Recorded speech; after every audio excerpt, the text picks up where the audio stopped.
Hello and welcome to PR learning lab. My name is Saumya और आज की video काफ़ी इंपॉर्टेंट वीडियो है स्टूडेंट्स के लिए भी और उन लोगों के लिए भी जो कहीं ना कहीं पर काम कर रहे हैं यानी कि जॉब कर रहे हैं। आज की वीडियो में मैं आपको फॉर्मल लैंग्वेज यूज़ करके ईमेल लिखने के बारे में बताऊंगी कि ईमेल लिखते हुए स्पेशली फॉर्मल ईमेल लिखते हुए हम क्या गलतियाँ कर देते हैं और किन चीज़ों को इग्नोर कर देते हैं। तो आइए अपना वीडियो शुरू करते हैं। पर उससे पहले अगर आपने अभी तक हमारे चैनल को सब्सक्राइब नहीं किया है तो please hit the subscribe button. और अगर आपने लर्न इंग्लिश थ्रू हिंदी पूरी सीरीज़ की कोई भी वीडियो मिस कर दी है तो उसका लिंक आपको डिस्क्रिप्शन बॉक्स में मिल जाएगा। सबसे पहले हम जानेंगे कि ईमेल एटिकेट किसे कहते हैं। What is email etiquette? Email etiquette is a concept in which email users apply well-advised written communication tactics to their email writing, जिसमें कि लोग इस तरीके से ईमेल लिखते हैं कि उसकी लैंग्वेज बहुत फॉर्मल लगे, जो पढ़ने में बहुत अच्छा लगे। Well advised written communication tactics वो उसमें यूज़ करें, अपनी ईमेल राइटिंग में यूज़ करें। Good email etiquette can be displayed through proper usage of subject lines, salutations and overall clarity of the message. Etiquette show करने के लिए सबसे ज़्यादा ज़रूरी है सब्जेक्ट लाइन प्रॉपर होनी चाहिए। जो भी हम ईमेल में सब्जेक्ट डालते हैं हम कई बार फंस जाते हैं कि क्या सब्जेक्ट लिखें, तो उसका प्रॉपर होना बहुत ज़रूरी है। इसके अलावा प्रॉपर सैल्यूटेशंस का होना बहुत ज़रूरी है। Dear, respected sir, hi ma'am, इस तरीके से इसे हम बोलते हैं सैल्यूटेशन, इसका भी प्रॉपर होना ज़रूरी है। And overall clarity of the message, हम मैसेज में एग्जैक्टली क्या लिखना चाहते हैं वो मैसेज क्लियर होना चाहिए, हमें कुछ भी नहीं लिख देना चाहिए मैसेज में, तो वो भी हमारे ईमेल एटिकेट का पार्ट है। Next, why is email etiquette important in the work place. Work place मतलब वो जगह जहाँ पर हम काम करते हैं, वहाँ के लिए ईमेल एटिकेट होना इम्पॉर्टेंट क्यों है। It is important because it can demonstrate professionalism. ये हमारा प्रोफेशनलिज्म दिखाता है कि हम अपने जॉब को लेके कितना सीरियस हैं, कितना प्रोफेशनल हैं। प्रिवेंट मिसकम्युनिकेशन, मिसकम्युनिकेशन होने से बचाता है, मतलब कम्युनिकेशन में गलतियाँ, कि अगर हम कुछ और बोलना चाहते हैं और गलती से कोई और मैसेज सामने वाले ने ले लिया, समझ लिया, तो उसको भी बचाता है। It creates a method for good communication, अच्छी कम्युनिकेशन डेवलप करता है। That can further promote professional relationship with in the work place, जो हमारी हेल्प करती है हमारी वर्क प्लेस के साथ, जहाँ पर भी हम काम करते हैं उस जगह के साथ एक प्रोफेशनल रिलेशनशिप बिल्ड करने में। तो काफ़ी इंपॉर्टेंट है ईमेल एटिकेट, ये आपको अब तक समझ आ गया होगा। आइए इस पर थोड़ी डिटेल में बात करते हैं। The dos and don'ts of business email etiquette. Business email etiquette के डूज एंड डोंट्स, क्या करना चाहिए और क्या नहीं करना चाहिए। फर्स्ट पॉइंट है कीप योर टोन प्रोफेशनल। मैंने पिछली वाली स्लाइड में सिर्फ एक वर्ड पर बहुत फोकस किया है जो है प्रोफेशनल, प्रोफेशनलिज्म। अपनी टोन ईमेल इस तरीके से लिखना है कि वो बहुत प्रोफेशनल लगे। यहाँ पर आपको एक एग्जाम्पल देखने को मिलेगा। डियर ब्रैकेट में प्रोस्पेक्ट नेम, मतलब जिनके लिए भी हम ईमेल लिख रहे हैं। Dear sir, It was great to speak with you on the phone earlier. I hope those spring storms give you a break soon. You should have received a calendar invite from me for the demo we agreed upon for Tuesday, April 7 at 2 p.m. You will find an agenda and talking points attached below. Please let me know if you have any questions. Regards, your name. ये है एक proper तरीका formal professional email लिखने का। यहाँ पर हमने बिल्कुल भी इनफॉर्मल लैंग्वेज की बात नहीं करी है और टू द पॉइंट ईमेल लिखा है कि सामने वाले को पढ़ के ही समझ आ जाएगा ईमेल किस लिए लिखा गया है। तो इसीलिए बहुत ज़रूरी है अपनी टोन को प्रोफेशनल रखना। नेक्स्ट है do pay attention to the subject line. हम क्या सब्जेक्ट यूज़ कर रहे हैं उस पर बहुत ध्यान रखना है। कई बार ऐसा होता है कि हमारा ईमेल कहना कुछ और चाहता है और हम सब्जेक्ट कुछ और डाल देते हैं, उस वजह से सामने पढ़ने वाले को काफ़ी कन्फ्यूजन होती है और उसे लगता है कि इस जिसने भी मेल भेजा है उसको मेल लिखना नहीं आता या उसकी कम्युनिकेशन स्किल्स अच्छी नहीं है। तो इसलिए सब्जेक्ट लाइन पर फोकस करना is very important. Right a clear concise subject line that reflects the body of the email. ये बहुत इंपॉर्टेंट लाइन है। That reflects the body of the email. Subject ऐसा होना चाहिए जिसको पढ़ के समझ आ जाए कि मेल में किस चीज़ के बारे में, किस टॉपिक के बारे में बात की गई है। सब्जेक्ट लाइन्स में हमें ये वर्ड्स का यूज़ नहीं करना, हाई, टचिंग बेस और FYI मतलब कि for your information.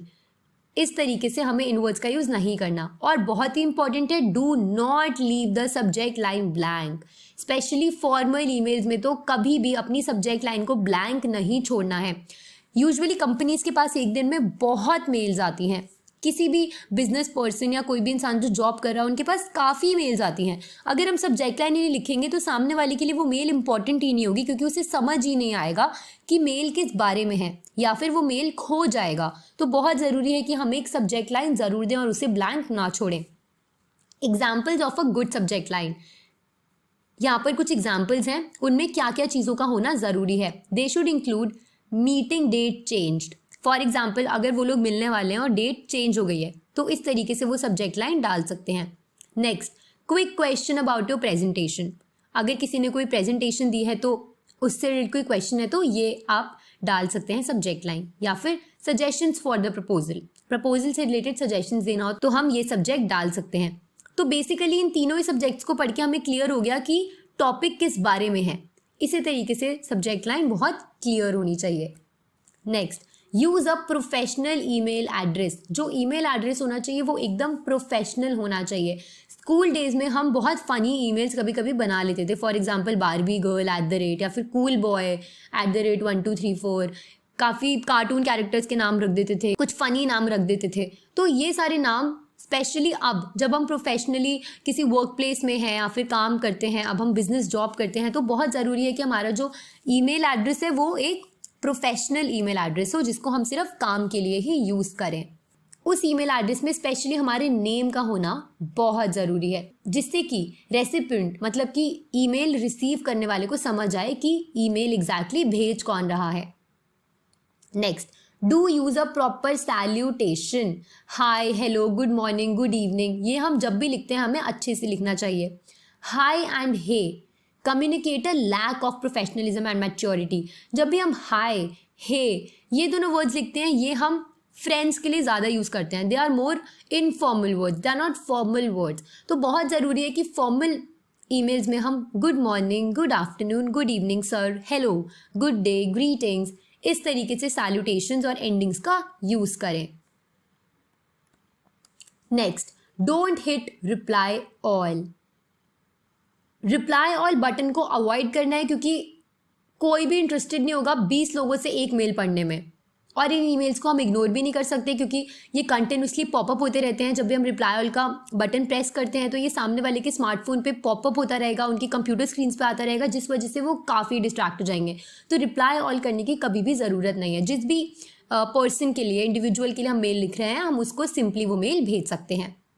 Don't use emojis. Emojis बात करने का एक बहुत ही इनफॉर्मल तरीका है, जो हम यूजुअली चैट बॉक्सेस के लिए यूज़ करते हैं, सोशल नेटवर्किंग साइट्स पे यूज़ करते हैं। इमोजीज को हम इनफॉर्मली यूज़ करते हैं, तो इसलिए इनको फॉर्मली यूज़ नहीं करना चाहिए। ये इनअप्रोप्रिएट होते हैं, अनप्रोफेशनल होते हैं, they lack professionalism, so it is very important to do not to use them. Emoticons may divert emails to a spam filter और junk mail box.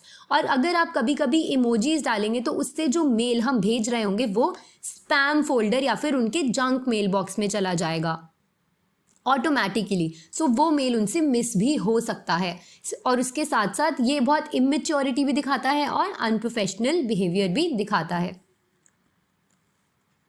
Know that people from different culture speak and right differently. ये बहुत ही important point है।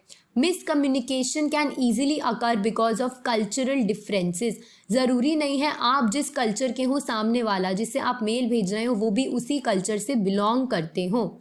इसीलिए ज़रूरी है कि उस format में मेल लिखा जाए जो सामने जो भी आपका रेसिपिएंट है, जो भी आपका रिसीवर है, उनको वो मेल समझ आए। उनके कल्चरल बैकग्राउंड के हिसाब से ही हमें मेल लिखना चाहिए।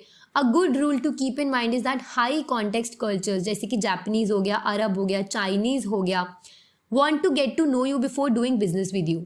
दे would obviously want to know you. आप उन्हें डायरेक्टली बिजनेस ईमेल नहीं लिख सकते जब तक वो आपको जानते ही नहीं हैं। तो हर कल्चर का अपना एक तरीका होता है प्रोफेशनलिज्म का, बात करने का। तो ज़रूरी है उस कल्चर के बारे में अच्छे से स्टडी कर लेना, उन्हें क्या पसंद है या वो किस तरीके से बिजनेस में इन्वॉल्व होना पसंद करेंगे और उसी हिसाब से मेल लिखना। लेकिन अगर मैं बात करूं जर्मन और अमेरिकन, तो they prefer to get to the point very quickly. इन्हें सीधा पॉइंट पे बात करना ज़्यादा पसंद होता है। They do not want to know you, या आप कहाँ से आते हो, उन्हें ये चीज़ जानने की ज़रूरत नहीं होती है। तो इनको आप डायरेक्टली टू द पॉइंट में लिख सकते हैं। तो इसी तरीके से कल्चरल डिफरेंसेस आ जाते हैं। Next, keep your fonts classic. Fancy fonts हम कभी भी प्रोफेशनल ईमेल में यूज़ नहीं करते हैं। For business correspondence keep your fonts, colour, size classic. हमेशा आपका फॉन्ट्स या जो भी आप कलर्स यूज़ करेंगे, जो भी आप साइजेस यूज़ करेंगे, it should be classic. Your emails should be easy for other people to read. जैसे कि मैंने यहाँ पे जो प्रेजेंटेशन बनाई है, इसमें मैंने बहुत अच्छे से अंडरस्टैंडेबल फॉन्ट डाला है जो आप सबके लिए समझने में ईजी होगा। अगर मैं यहाँ पे कुछ इटैलिक में डाल देती, कुछ बहुत कॉम्प्लिकेटेड डाल देती, तो आपको समझ ही नहीं आता कि ये लिखा क्या है। आपको काफ़ी टाइम उसको पढ़ने में ही निकल जाता। तो इसीलिए बहुत ज़रूरी है कि ईमेल्स में भी आप क्लासिक फॉन्ट्स, साइजेस और कलर्स का यूज़ करें। यहाँ पर एडवाइस है कि generally it's best to use 10 और 12 point type and an easy to read font. Easy to read fonts के एग्जाम्पल्स है एरियल, कैलिब्री और Times New Roman. As for color, black is the safest choice. Next, shorten your URLs. कभी कभी हमें email में URLs वगैरह भी attach करके भेजने हो सकते हैं, तो बहुत ज़रूरी है कि वो हमारा पूरा ईमेल का स्पेस ना ले लें, इसलिए उनका शॉर्ट रहना बहुत ज़रूरी है। अगर आपको कभी भी अपने URL को शॉर्ट करना है तो आप सिंपली गूगल पे लिख सकते हैं shorten your URL करके, आप हेडिंग डाल सकते हैं और आपको कई सारी साइट्स मिल जाएंगी जहाँ पे आप अपना URL लिखेंगे तो आपको एक शॉर्ट URL देखने को मिलेगा। Do proof read. Proof read मतलब होता है ईमेल टाइप करने के बाद एक बार उसको रीचेकिंग करना, स्पेलिंग्स के लिए, ग्रामेटिकल एरर्स के लिए कि कोई गलती तो नहीं हो गई है, क्योंकि अगर सामने वाले को पढ़ते हुए गलतियां लगेंगी तो उनको आपका बिहेवियर बहुत अनप्रोफेशनल लगेगा, जिससे वो आपका ईमेल को सीरियसली नहीं लेंगे। अगर आप कोई सीरियस ईमेल लिख रहे हैं, स्पेशली किसी कोलैबोरेशन के लिए लिख रहे हैं या किसी अपॉर्चुनिटी सीख करने के लिए लिख रहे हैं, तो बहुत ज़रूरी है कि आप अपने स्पेलिंग और ग्रामेटिकल एरर्स को सही से लिखें। Next, don't forget the conversation closure. ये भी एक बहुत मेजर पॉइंट है। पूरा ईमेल लिखने के बाद उसका क्लोजर डालना बहुत ज़रूरी होता है। बिना क्लोजर के कोई भी मेल कंप्लीट नहीं होती है। By letting the recipient know that a response isn't needed, the email cycle doesn't continue in perpetuity. अगर आप लास्ट में नहीं लिखेंगे कि seeking a reply from your side, तो सामने वाले को, मतलब कि रेसिपिएंट को समझ नहीं आएगा कि उनको उस ईमेल का रिप्लाई करना ज़रूरी है।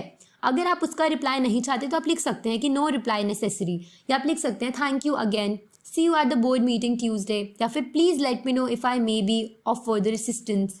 इस तरीके से आप क्लोजर डाल सकते हैं। उसके नीचे आपको लिखना होता है बेस्ट या best regards, sincerely, thank you, yours faithfully. इस तरीके से आप एंडिंग कर सकते हैं और नीचे आप अपना नाम लिख के ईमेल का क्लोजर कर सकते हैं। तो ये थे कुछ बहुत ही इंपॉर्टेंट पॉइंट्स एक बेस्ट और इफेक्टिव प्रोफेशनल ईमेल लिखने के। आई होप आपको ये पूरा वीडियो अच्छे से समझ आ गया है। अगर आपको कोई भी डाउट है तो आप कमेंट करके हमसे पूछ सकते हैं। अगर आपको ये वीडियो पसंद आया तो प्लीज़ इस वीडियो को लाइक और शेयर ज़रूर कीजिए and don't forget to subscribe to our channel. Thanks for watching.